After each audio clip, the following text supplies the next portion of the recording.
Chapter 79. Change your thoughts, change your life. 79th verse. After a bitter quarrel, some resentment remains. What can one do about it? Being content with what you have is always best in the end.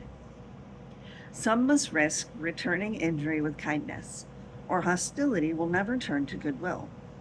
So the wise always give without expecting gratitude. One with true virtue always seeks a way to give. One who lacks true virtue always seeks a way to get. To the giver comes the fullness of life, to the taker, just an empty hand. Living without resentments. In this verse, which has been so helpful to me personally, you're asked to change the way you hold resentments following a difference of opinion or an outright quarrel. Now, what causes annoyance and anger after a dispute? The generic response would be a laundry list that detailed why the other person was wrong and how illogically and unreasonably they behaved, concluding with something like, I have a right to be upset when my daughter, mother-in-law, ex-husband, boss, or whomever you're thinking of speaks to me that way. But if you're interested in living a Tao-filled life, it's imperative that you reverse this kind of thinking. Resentments don't come from the conduct of the other party in an altercation. No, they survive and thrive because you're unwilling to end that altercation with an offering of kindness, love, and authentic forgiveness. Lao Tzu says, someone must risk returning injury with kindness, or hostility will never turn to goodwill. So when all of the yelling, screaming, and threatening words have been expressed, the time for calm has arrived. Remember that no storm lasts forever, and that hidden within are always seeds of tranquility. There is a time for hostility and a time for peace. As the storm of a quarrel subsides, you must find a way to disregard your ego's need to be right. It's time to extend kindness by letting go of your anger. It's over, so offer forgiveness to yourself and the other person, and encourage resentment to dissipate.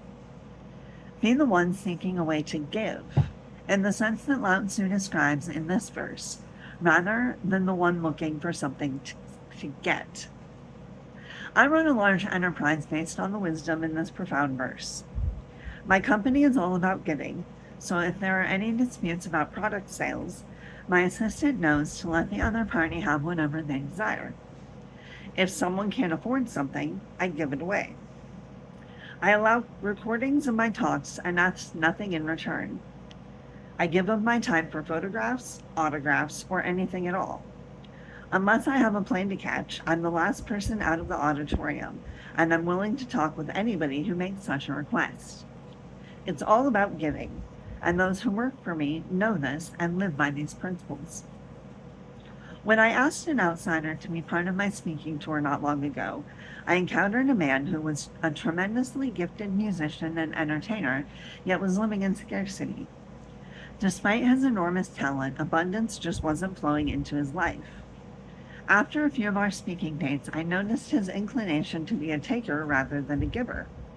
He consistently looked for ways to make more money on the side, excluding everyone else who was working to provide a service to those who attended the lectures.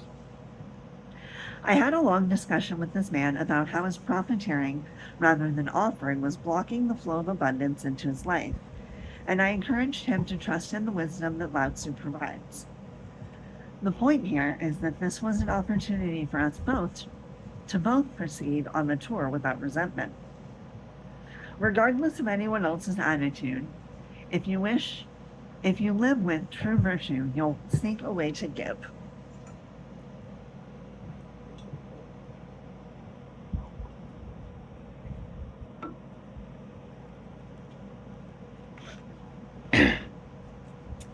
This truth completely aligns with the Tao.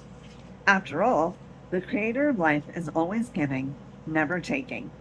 So change the way you think about scarcity and resentment, and begin to truly feel the question, how may I serve? The universe will seem to respond, finally, you got it. You're acting like me.